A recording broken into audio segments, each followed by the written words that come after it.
And hello, everyone, and welcome into Insider Gaming Weekly, a video game podcast. It is Friday, November 14th, 2025, our second Friday show. I am, of course, one of Insider Gaming senior editors, Mike Straw, joined with me, as always, by my co-senior editor, Grant Taylor Hill, the soul sucker himself, A to the P, Albert Perkins, and the one and only Gong Lord, Tom Henderson. Guys, it's a big week for Insider Gaming, and I couldn't be more excited about this show. How are you feeling? Oh, they're both muted. I was muted, man. I was trying to find the button to come off. It's exciting, yeah. Dang it. I think that's the first time that's happened to me. Yeah, yep. Schoolboy errors, man. How disappointing. Man. Yeah, we're trying to upsell the Insider Gaming app this podcast, and you've let us down with that. We're competent, I promise. Nah, man, it was a great week for Insider Gaming, that's for sure. Very exciting week, and excited that the app is officially launched on Android platforms, man. It's great. It's fantastic. You guys better download it now. Speaking of one the time, app, I'm glad to not have an Apple phone. I know, right? Thanks, Apple. We could maybe we'll explain. Maybe, probably not.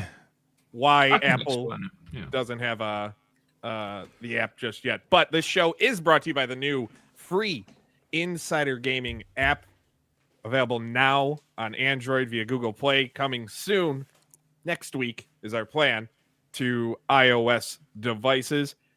This app, we'll talk about it. You know what? We might as well get into it now. We have Call of Duty, Ubisoft, and Steam to talk about, but the Insider Gaming app is free and available for everyone to download now. Includes fewer ads compared to the website, all your gaming, tech, esports news, and guides in one place, push notifications for the biggest stories, a built-in gaming calendar to get all of the things in one place, and it's available in both English and Portuguese. We also have Insider Gaming Premium and Premium Plus, featuring no ads, a personalized news feed based on your selected platforms and games, custom push notifications based on your interest, and a special Discord role with access to exclusive channels. If you want to get Insider Gaming Premium Plus, you also get 4 exclusive podcasts created just for members earlier than everyone else. You get Party Chat, which we interview a guest. Someone joins us each and every episode. This debut episode, we had Jez Corden of Windows Central join Tom and I. Insider Access, which is an extended after show of Insider Gaming Weekly, where we just talk about things we didn't get on the show and anything else that comes to mind. Access Granted, what a punny name. One-on-one interview series with Grant here, and I'll have him tease some of the guests in a minute. And then Straw and Order, one of the greatest show names ever that came up, where I tackle a major question in gaming and give my final verdict, and it has the best thumbnail possible because I got to wear a costume. That was a long way to go and say download the app because it's got a lot of damn features. Also, shout out to Fuzzy Muffin in the chat. He was our first premium member, and it wouldn't do well without, or I would be remiss without including him and shouting him out. So we thank you so much. Thank you, Fuzzy. That's awesome. Appreciate that support. Grant, do you have anything you want to say about maybe a tease of who some of the guests, one of the guests could be? You don't have to say who they are. You know what? We could do like the initial lineup we've got. So I don't know. Did we square away the running order yet? I don't know how often they're going to be. We'll figure that out later on. That's not important. Insider Access is weekly. Straw and Order is aiming to be weekly, if not bi-weekly. Access Granted, monthly. Need to bring these folks in. And Party Chat will be monthly. We can do fortnightly. We'll see. But anyway, straight off the bat, so the inaugural episode of Access Granted, we don't know about the content yet because I haven't spoken to them. This is all pre-chat, but the almighty Roger Craig Smith will be our first guest. You might know him from productions such as Dying Light the Beast, Sonic. He's been the voice of Sonic in most media for the last like 15 years or something, and a bunch of others besides. Ezio from Assassin's Creed. So he's going to be the first, and we've got Tom Mackay from Kingdom Come Deliverance 2 and Kingdom Come Deliverance, who's going to be giving us kind of like a rundown on where he's at now, and now that the game's life cycle is kind of ending with the final DLC, like what's happening, where we're going from here, look back at the game, and we've also got the some of the folks from Madfinger to talk about Grey Zone Warfare, to talk about extraction shooters, because they are a very, very, very popular topic right now. So we're going to get a little insight into that and get some an insider perspective on how people making an extraction shooter are viewing all the other people making extraction shooters. So it's cool. There's a lot coming up. There's a bunch in the pipeline. Some very big names, down the line. But it's the potential is unparalleled. And I should stress, it's not just voice actors. We're looking at everyone internal, developers and producers and CEOs and everything, all the way down to anything, creators, anyone. This is about getting access granted to people to have these intimate, casual conversations and discuss some of the more pressing topics in the industry. So it's good. It'll be a good time. It's a lot of stuff. Plus, again, there's an exclusive Discord channel that you can get access to. And there might be a few more we're going to create as it grows. But you can hang out, talk with the staff. We're throughout the Discord. Link, as always, down in the description. But the Premium Plus channels are where we'll be talking. You could basically ask us anything you want almost, except to show Tom's face. We need 100,000 YouTube subscribers and 10,000 downloads? I was going to say we should pivot from the subscribers to just downloads now. Yeah. Either way. 100,000 downloads. And then when we get our next idea and launch something else, it'll be 100,000 album buys of the Insider Gaming album. Inside, dude, I will go to town singing. Never gonna give you up. I'll just do random ass songs. It's gonna be fun. But we got a lot to talk about. Before we get into it, we skipped it last week, but we'll bring it back with the hopes that some people have something new to play. What are you playing? Grant, I'm going to start with you. What am I playing? Have you played Call of Duty? Right now? I need to sit up in my chair a little bit for no particular reason whatsoever. Man, did they pay for a sponsorship of this Showtime that we don't know about? Grant is definitely the type of person who's gone to the merch store and bought that. They don't have a merch store. I don't know if we should be advertising a game on here. I won't promote where it's from, but this is from a website that you can go on that prints whatever designs you want. I also have a vinyl sticker to go on my car because I'm giddy for it right now. Giddy for it. 2 weeks since it came out, every single day since launch, I have streamed this game 2 or 3 hours every day. Me and my friends have been playing it. We've been grinding every angle possible, every map, every quest. The new update just dropped yesterday, and the new map went live today. And it's been so wonderful, man. Like, it's completely evolved since when it came out. We were talking about how it was really friendly and friendly and positive, and everyone was willing to help each other out and lend a hand and stuff. That's gone out the window. It's on site now. Everyone's killing each other. It's about as brutal as it gets with PvP. But it's fine because everyone's kind of, that's the point. That's the life cycle. Everyone's got braver, better equipment. So that's where we're at now. But it's really cool because, like, I've put something like 50, 60 hours into it so far. I literally can't stop playing it. It's so good. But there's so much more to come still. So, like, next month, there's another update called Cold Snap, which is bringing in, like, new map conditions and snowy maps. And there's all sorts of things coming. And I'm still leaning on the fact that these guys Embark are going to support it for 10 years. Or that's so they say, years to come. So we'll see how far that goes. But my word, there is no room for anything else right now. I was sitting there thinking Battlefield 6.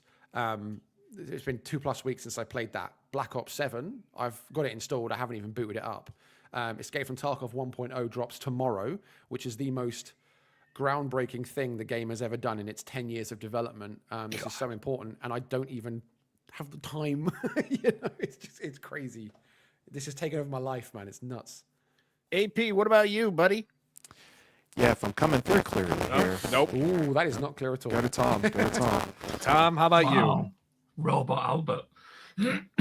Unfortunately, I have only been playing Battlefield. I think like Red Sec came out 2 days after Arc Raiders, right? Or 2 days. No, Arc Raiders came out 2 days after Red Sec. Or the other way around, or something like that. They came out very similar times. Yeah, 2 days. Yeah, Yeah, 2 days after, yeah. Yeah, so last week or the week before, I did mention that I did play a little bit of Arc Raiders, and it just didn't click with me. And I've just gone back to Red Sec and starting to get back into Battlefield multiplayer a little bit more now. And of course, today Call of Duty released its annual title, and this is the first Call of Duty in about 15 or 16 years that I haven't bought the game on release or before release, because sometimes I would buy it 3 or 4 days before, totally illegally, and this time I just haven't. I'm kind of just waiting on people's opinions on skill-based matchmaking, to be honest, and seeing what people think about it. Has the open matchmaking been tweaked, or is it the same as the beta? Is there any changes there? If it seems like it's been removed and it's all good, then I might buy it. But so far, I'm still enjoying Battlefield, to be honest. Get Game Pass, man. Get up Game Pass. No. Do you have Game Pass, Tom? I probably do, to be honest. It's probably one of those subscriptions that I haven't looked at. If you don't have Game Pass, I have here a code for 1 month of Game Pass Ultimate that I'm not using. So there you go. I've got your back, man. I have Game Pass PC thanks to certain hardware purchases and things that were sent to me until April. I still don't know if I'm going to download that game. We'll talk about Call of Duty, though, in a minute. AP, are you back? I don't know. Am I? Oh, you're good. He's back. Oh, Yay. thank God. Oh man. Yes. So, Mike, what do you think I played this week? If you say college football, I'm muting you. Well, I did play a little bit of that. I actually did play a little bit, but I also played a little bit of Battlefield Red Sec. Had a great time with that. Yeah, I did horrible at it, but I had a great time. I feel like when you go at that game solo, it's a lot more difficult because you don't have like a game plan, right? And nobody else seems to really. I mean, the game plan's to not die. Obviously, that's the objective whenever you play any FPS, right? I mean, not to die. I get that, but whenever you're in there with an extraction shooter, I feel like you have to go in with a crew of friends and have like some kind of strategic plan. Otherwise, you just get smoked. And so naturally, I got smoked multiple times, but I still had a good time. Still a lot of fun and enjoyed it. Did you just call Red Sec an extraction shooter? Well, I mean, besmirching the good name of extraction shooter. You have to extract yourself. I mean, you technically have to extract yourself. Yourself. Yeah, that's what I'm. Yeah. No, it's this. I know what you mean, AP. It's the same thing with Arc Raiders. I feel like you go in with a friend as well. Like even if you've got one other guy with you, it's a second gun, it's a second set of eyes, it's someone to revive you if you go down. I hate playing games solo now. If I have to play a multiplayer game, battle royale, shooter, extraction, whatever, I hate playing solo. Dude, if you go down, you can forget about getting revived. That's it. Might as well just quit to the lobby. Yeah, exactly. I'm the type of person. I'm the exact opposite. The older I get, the less I like multiplayer, unless it's with like one or two specific people. Mm-hmm. I couldn't be bothered to team up with randos. I hate it with a passion. Yeah. I have been playing. I finished up Dispatch this week, which jumped into my top like 5 games of the year, without question. That story, I immediately finished the story, and I will not spoil it. I refuse to spoil anything. But if I were to give it a review, including the story, it is a 5 out of 5 without question. Like, it's just the story's great. The acting is impeccable. The gameplay is just enough to keep you enticed. Like the dispatching gameplay itself, I think is really good. I would have liked more of it, but it made sense and flowed into the story. everything about it. There were twists that had me shaking my head, I started crying towards the end. And for anybody who's played that game, the only thing I'll say, it involved the dog. It involved beef. Oh man. Anything touches a dog in a game, man, it's not on. I'm not dealing with that. Yeah. I'll take, do whatever you want to humans. If you hurt animals in any way, shape, or form, that's the saddest. It's only like for me. It's only harrowing. dogs. Albert, I think your mic's gone again, buddy. I heard the faint crackling as you were grunting.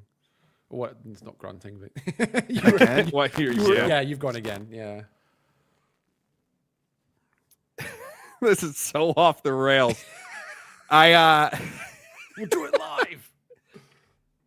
But yeah, Dispatch I started playing a game that's coming up for review. The embargo is December 1st, so I got some time to play with it. And then me and my son have been playing a game that the embargo lifts on the 17th. And it's a game that's geared towards him. So this review is going to be the most unique review I've ever written. I'm going to write it with my thoughts of watching him play. And he is giving me his feedback, what he likes, what he doesn't like, if it matters to him, the characters, the outfit, everything he gets in that game. I have a notebook of all of his feedback, and he's basically reviewing this game for me. It is going to be the most unique review I've ever done, and I can't wait. It warms my dad heart to know my 8-year-old is doing something in gaming with me. Like, it is the coolest thing. I could have never imagined growing up that, one, I'd be paid to play and write about video games, and two, my kid would join me in it. So it's been fun. But you guys are getting paid. We better be. But that's what we've been playing. It's time to move on to story number 1, and that is the launch of Call of Duty is here. Black Ops 7, and the hype behind it is minuscule. And the reason I say that, now I know I don't want to read too much into it because of the fact the game's on Game Pass. But it is launch day. It will pick up this weekend, or tonight, and over the weekend, I bet. But in its first, since without the New Zealand trick, in the United States, in its first 16 hours, globally, it has yet to peak over 100,000 in the Call of Duty app. So this counts also people. We don't know how many people are just playing Warzone still and don't even have, or Black Ops 6 and don't even have. But the app itself, because the way they do this dumb headquarters thing to fudge numbers in a way, it's peaked at 86,108 people right now. It has not come close to the numbers of Battlefield has today, which is currently at 271,000. It won't touch Arc Raiders, which is at 420.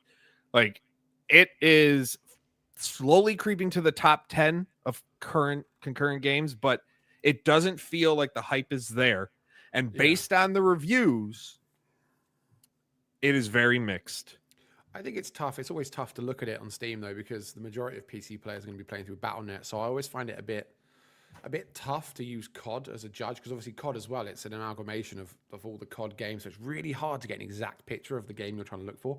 But, like, I agree with you, man. Like, it looks like it's, for an English turn of phrase, it's on its ass. It's not doing much, is it? I've seen some horrible looking clips online. People saying it's like the worst campaign ever. Like, it doesn't even feel like a COD game because it's all like mind trippy and stuff. Like, everyone's uploading pictures of that boss battle with what's his name? Mel Dixon. What's his name?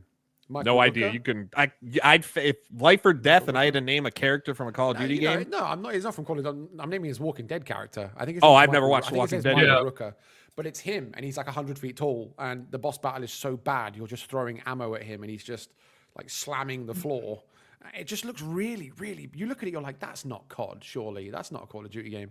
And I'm looking at, because obviously I'm tied into the esports stuff. The pros, you've got the back-to-back world champion in Call of Duty who won the Call of Duty League Championship 2024, 2025, and then won the Esports World Cup, saying his quote was, "It's insane, but not in a good way," saying that aim assist is like completely skewed. Everyone's talking about how they've mugged controllers off because they had the minority in keyboard and mouse players complaining about aim assist as they do year on year, and they've taken action and they've stripped back the effectiveness of aim assist, wiping out the majority players because most people play controller with Call of Duty games, but they've done that. And then you're hearing about the like Tom was saying about the what was it, the SBMM stuff and the casual stuff. Like it's mad. I don't think I've heard so much negativity about a new Call of Duty game ever. And I don't know anyone personally that is playing it. I don't know anyone that's playing it. It's crazy. Yeah. I got nothing. My normal group that we play, because it's the one thing as we've had kids and grown up that it's like we just kept buying to have that one game to play together. We all messaged each other. We're like, we're not buying this, right? And then the one response was maybe if it was $40. Yeah, I mean, it's same for me as well. Like one of the local lads who works in the shop near me, I know that he plays Call of Duty. Throughout the year, he's been telling me he's going to be buying this game because of Zombies, because Zombies is back, right? And I asked him today, like, have you been playing the new CoD? He said, what? It's out now? He didn't even know that it was out. And yeah, I don't know what it is, but obviously looking at the Steam numbers is, like you said, Grant, it's very difficult. But at the same time, when you are looking at, even just last year with the release of Black Ops 6, it peaked at 315,000 on launch weekend or launch day. And, even like before that, the November 2022, it was 491,000. And I find it hard to believe that a lot of those, the reason why it's so low is because everyone's converted over to Game Pass, right? Or Battle.net. Or Battle.net, yeah, because the reason why Xbox has put up Game Pass Ultimate for, from the reports that we saw, is because Call of Duty hasn't converted a lot of people or as much as they would have liked. So I don't know, man. It's just very difficult. And I assume we're going to see reports and whatnot over the next couple of weeks. But yeah, I mean, you're competing against Arc Raiders, Battlefield 6. There's so many good games on the market right now. Especially shooters as well. Yeah. Competition's rock solid right now, man. Yeah. It's just interesting. Like, I never thought the conversation would have been Arc Raiders and Battlefield 6 competing rather than Call of Duty and Arc or Call of Duty and Battlefield. It seems like Call of Duty is out of the question this time around. And I think even next year, they're probably going to be even a worse state because the next one is Modern Warfare 4. And that's going to be like a Korean, on the Korean DMZ. You're muted, Mike. Grant, sorry. How long have I been muted? Just now. Oh, okay. Sorry. Was it typing? Yeah. I was trying to be so soft. I even have this. I have this Logitech something that's like really low profile, low actuation keys.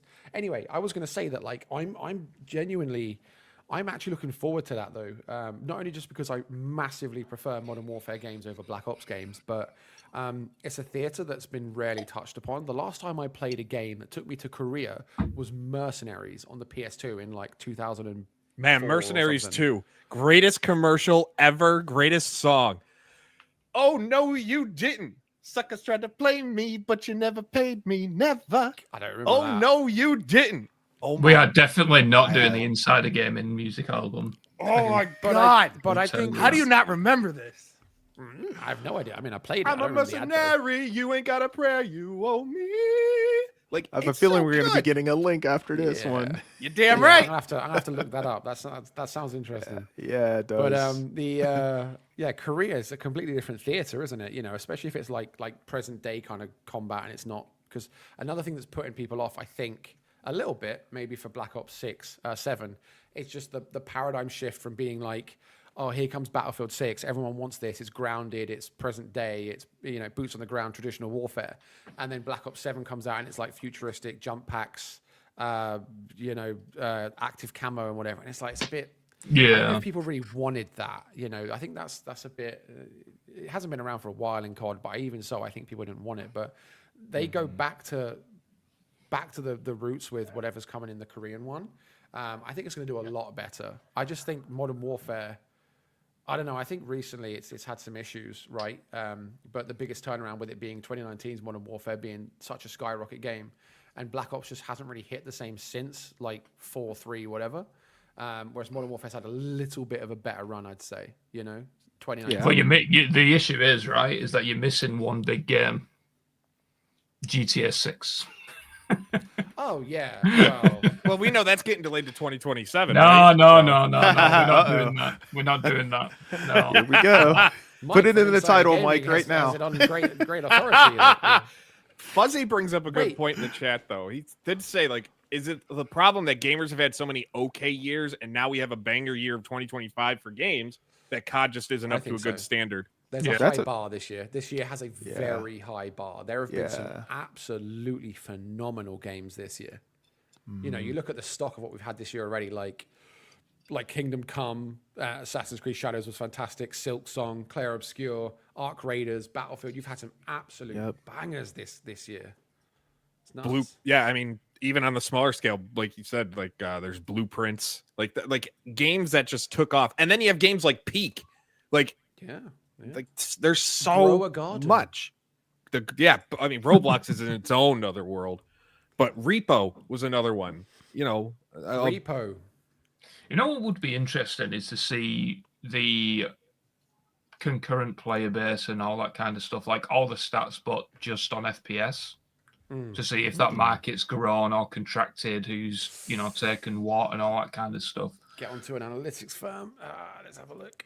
Yeah, do it for us. Put together an exclusive insider gaming backed industry report. See what people are playing. Yeah, Hades 2, that's another game, got its full release. So there's so much that, like, Call of Duty, again, I have Game Pass PC until April.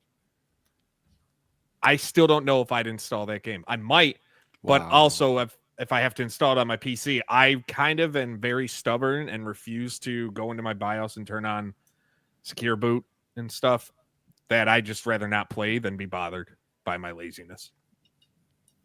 And I get why they make you require it, or why they require it, but it's also a case of I don't care enough to change it for these games specifically. Yeah, I mean, it sucks for me as well, because the obviously the esports stuff, the Call of Duty League, it's really hard to be interested in it when you're not interested in the game that they're playing. So although I might I followed some of the teams and players there for years, it's like, it's so hard. It's not like football or soccer. It's not like a sport where you might watch regardless of who's playing where or when. Like, if Call of Duty is a different thing every year, and if one year you hate the game, you're not going to watch the league.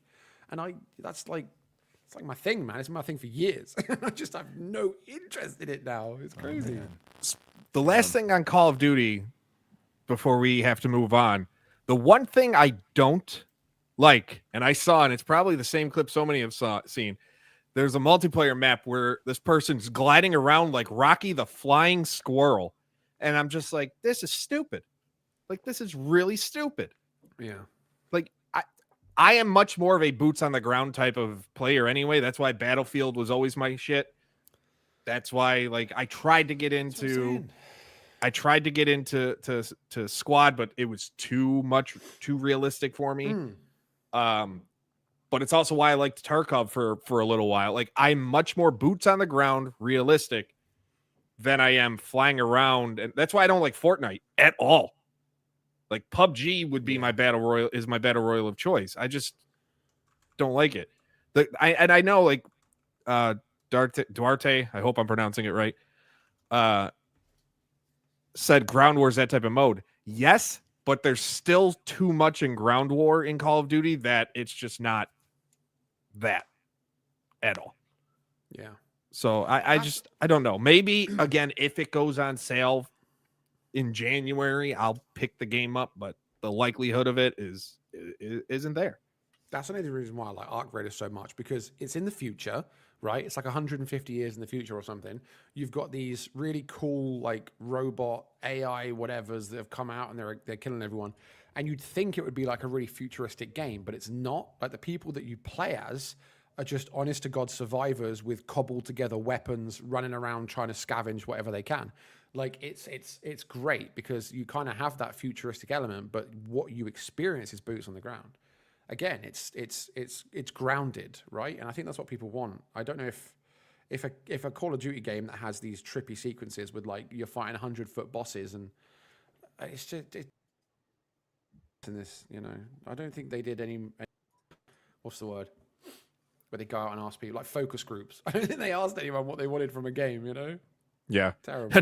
Even Dragon Sleep, Black Ops 6, despite 7 being out, is still $70. Yeah, like, my God. and that's the thing. You're putting out, in my mind, worse products, but charging more than what they were 5 years ago. So yeah. it's just a pain. Topic number 2, though, we do have to move on. AP had to jet on top of the technical issues as well, but he had to take off. So no more of the soul sucking stairs, unfortunately. But Steam had a big week, arguably a much bigger week than Call of Duty or anything else, as they decided to announce new hardware. They announced the long rumored what I've been reporting on for months at this point. It feels the Steam Frame VR headset, the follow up to 2019's Valve Index, Steam Controller 2, which looks terrible.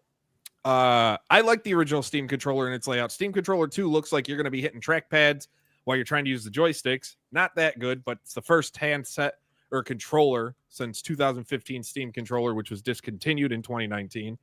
And the big one, they finally revealed their next gen Steam machine. Steam is in the console race again, putting a living room box together that will hopefully play all of your games because they say it's a PC and you can even install your own apps. So now there's a new Xbox on the market here in the Gabe Cube. Damn it! I was gonna say that. That's why I had my finger held up, man. See, if you was a Premium Plus member for the Insider Gaming app, you would have known that joke was made already. Because not Mike, because everyone's saying nope, that. yeah, nope. Mike said it first. Mike said it first. I said it first when we not recorded. Hold on. We recorded that show with an hour after that was revealed.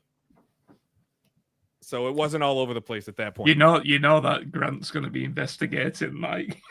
I will when it was said, yeah. Man, he spent more time doing that than actually following the rules of the show. Anyway. Yes, Valve, major week, but that's not all. There's another rumor going around about a certain franchise that is finally, after 18 years, going to get a sequel. And all I was told is that more news from Valve isn't done, and there's a big announcement coming soon. You can kind of take the parts where you will. It's very easy to put those pieces together. Yeah, I mean, like, I think it's been Counter-Strike 2.5. Yeah. No, 2.6. It's been rumored for years, though, right? Like Gabe would show up at like a Jeff Keighley show and announce a big game. So maybe he's going to turn up at the Game Awards. It's not going to be announced at the Game Awards. He's never turned up at anything, has he? They've never taken to the stage. Other than his yacht. I mean, if he walks out onto the stage, immediately the pop. Yeah, everyone's imagine the pop. He'd come out like Stone Cold. And it's just for Deadlock. Yeah. Oh man. But no, this big announcement I was told won't happen at the Game Awards. That means it will. It's a bluff. Pre-write. So I mean, yeah, I mean, like the common theory is that it's going to be a Steam machine launch title, right? Like exclusive. Yeah.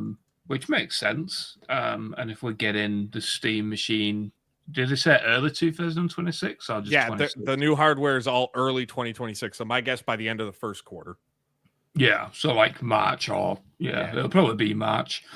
There is a big game coming out in March that I can't say just yet. Yeah, but a lot of people are looking forward to it because the Steam Deck was released in February. So, all right, okay, yeah, that makes sense. So it makes sense. They've kind of just done that. So I mean, though I will say, Well, they already ruled out late 2026 because the original Steam machine and controller were released 10 years ago, like this week.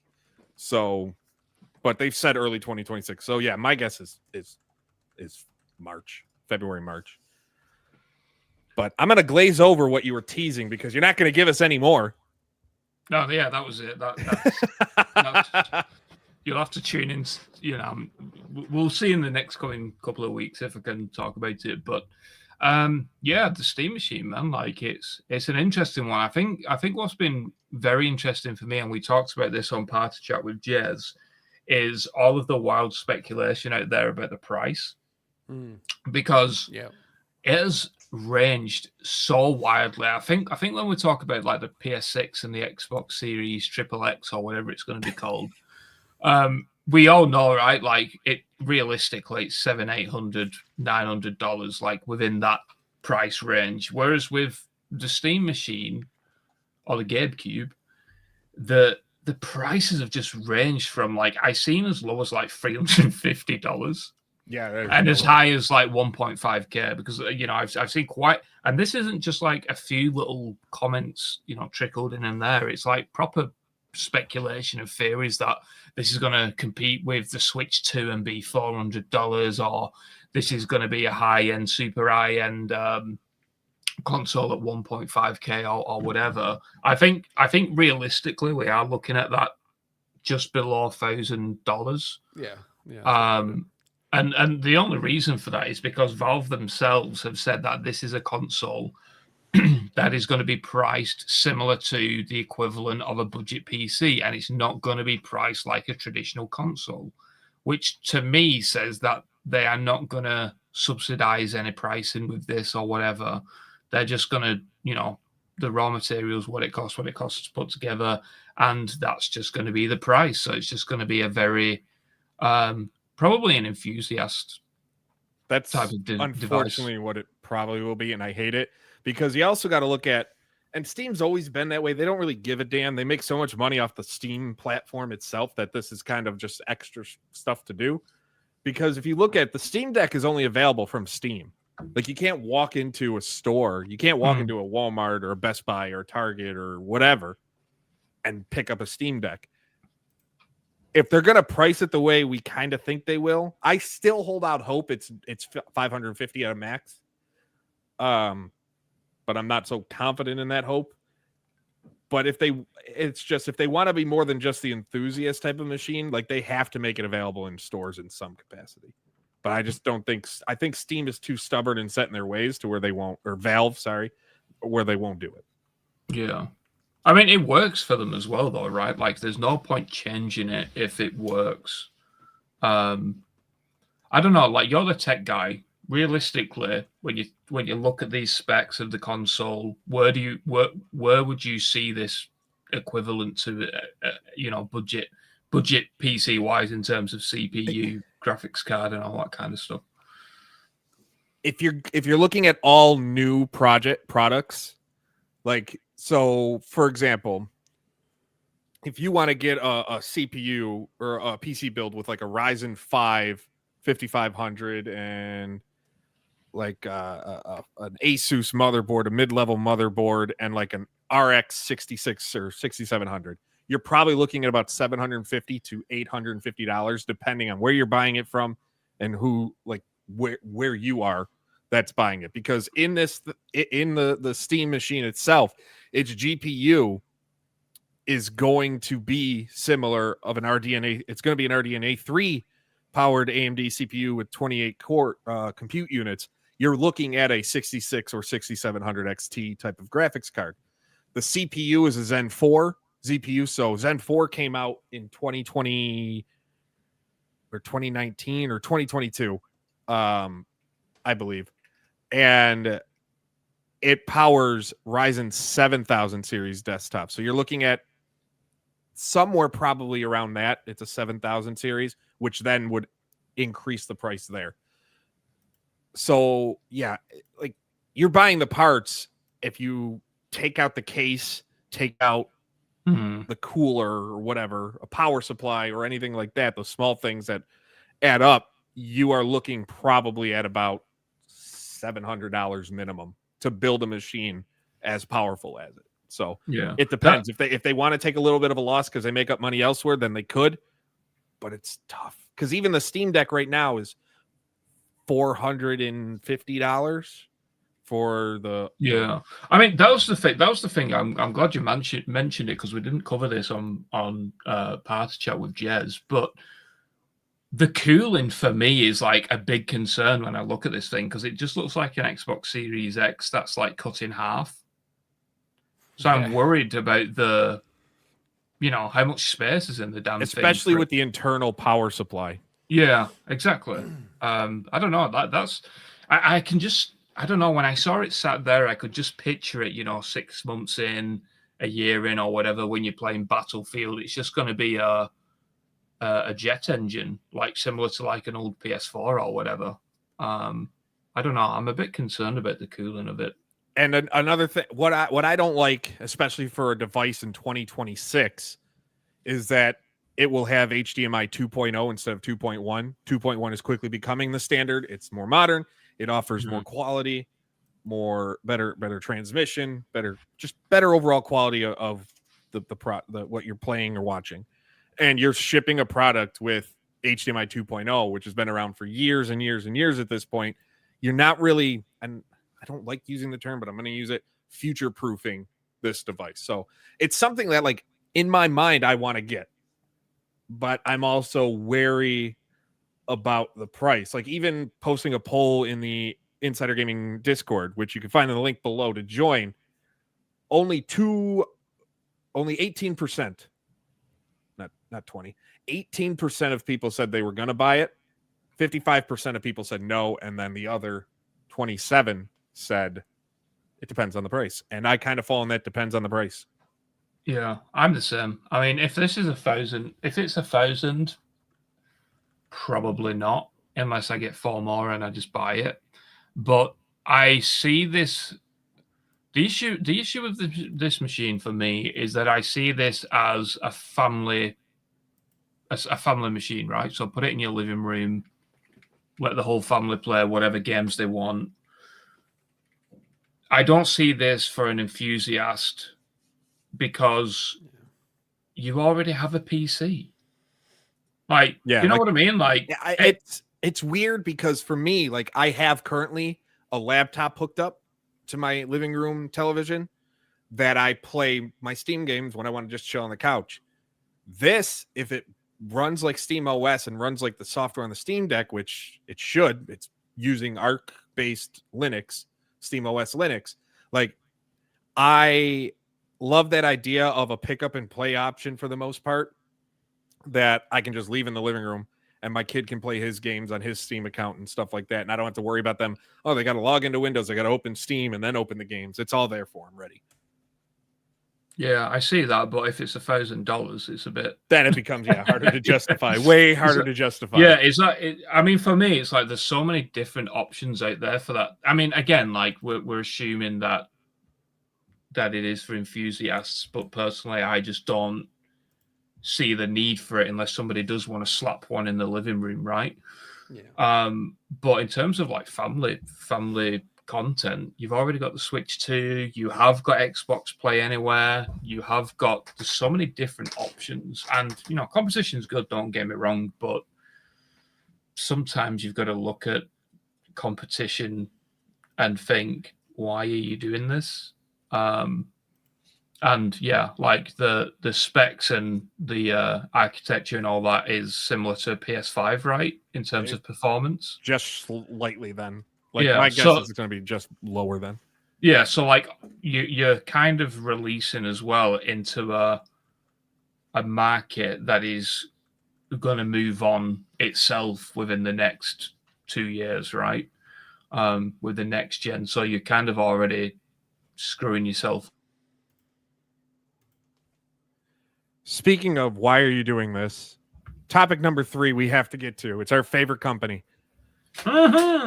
Ubisoft, led by the great Yves Guillemot, as Tom likes to call him. Yesterday, if you're listening to us live, yesterday, if not, November 13th, they were supposed to report their earnings for the first half of 2020.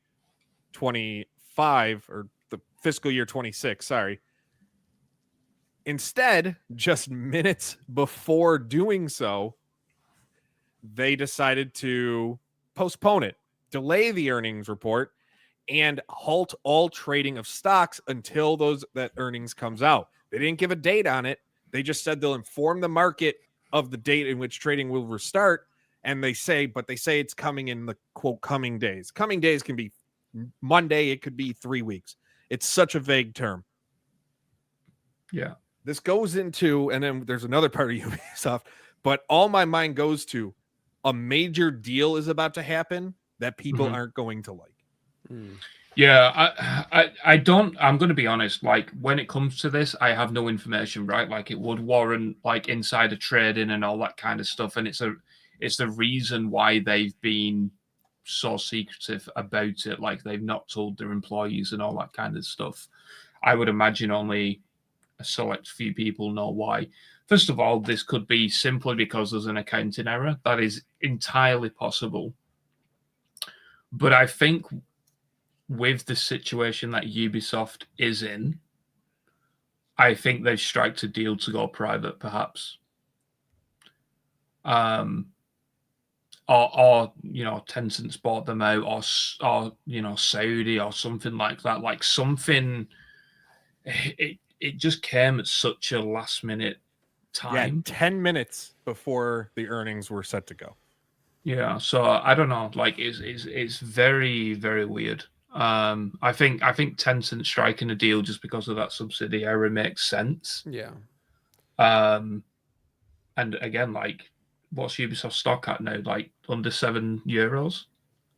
Yeah, it's ridiculously low. I mean, that was even before this delay, though. Right? I know, but it's just continued to drop. Like it spiked up a little bit when the Tencent deal was announced, but then it's continued to drop because we haven't heard anything. And like they said, due to legal regulations, they can't share the information. And it was done, the halting of the stock was done to limit unnecessary speculation. That doesn't limit anything. It stops people from selling, like, sure, but it doesn't limit the speculation of what's happening. Like the fact that you won't even tell your employees what's going on.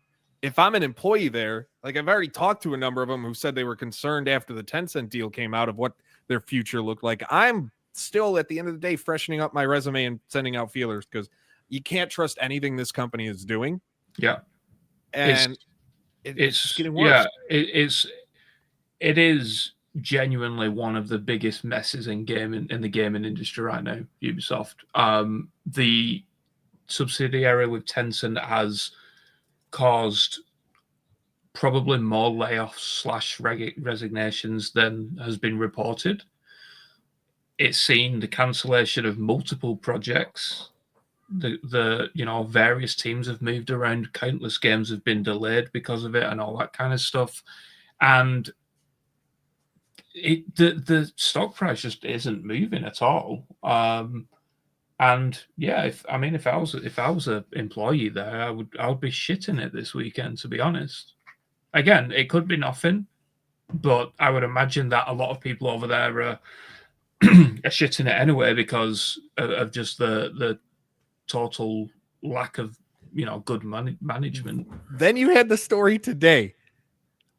Ubisoft One has had former employees who they got rid of produce 2 potential Game of the Year candidates this year. Mm-hmm.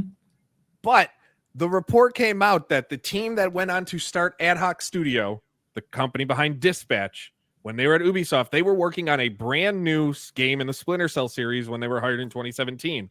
They worked on it for a few months, only for the game to be canceled because of so many changes and pivots. It eventually turned into XDefiant. We know how that worked for them. And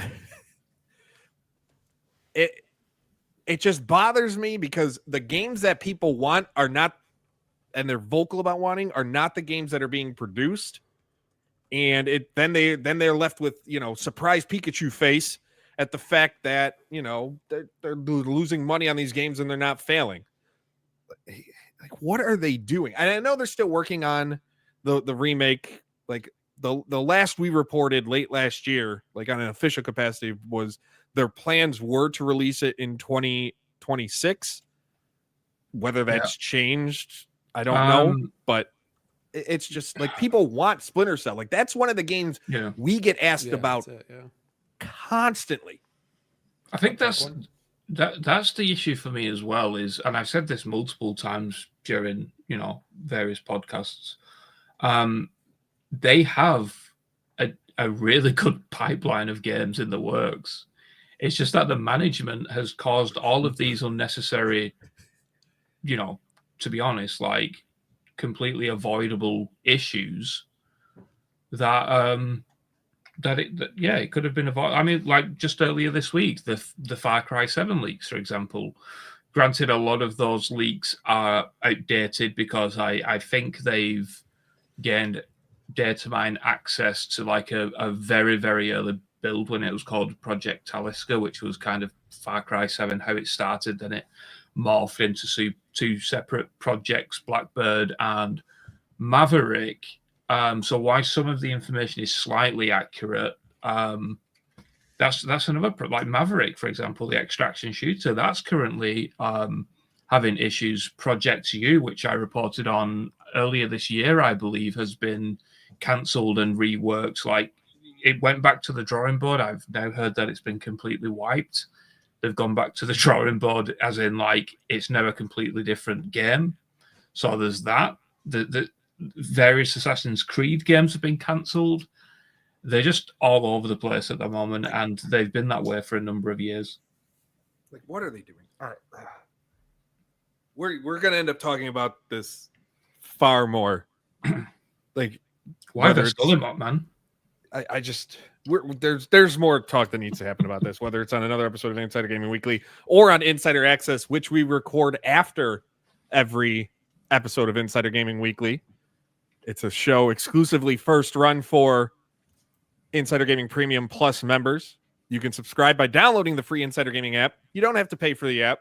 There are great new features for that. But if you want to support us and help us continuing what we are doing here at Insider Gaming by bringing you these new shows and the best in games reporting, exclusives, features, guides, interviews, and more, consider your support with a Premium Plus or Premium membership.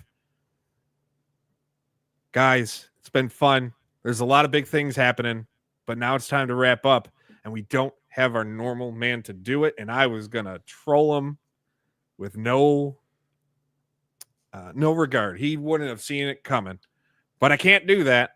So this has been Insider Gaming Weekly. You can find us on Twitter at Insider Gaming IG, Blue Sky, insider-gaming.com.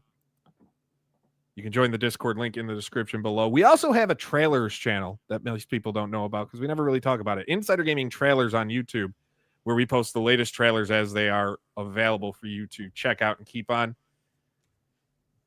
You can follow me at Mike Straw Media. You can follow Grant at Newcov_. Tom, it's _Tom_Henderson_. I remembered it. Boom. And that's only because I had to copy and paste it like 40 times yesterday when editing Party Chat. but you can find us all there. Until next time, thank you for your support. Be kind to one another, and we will see you on the inside.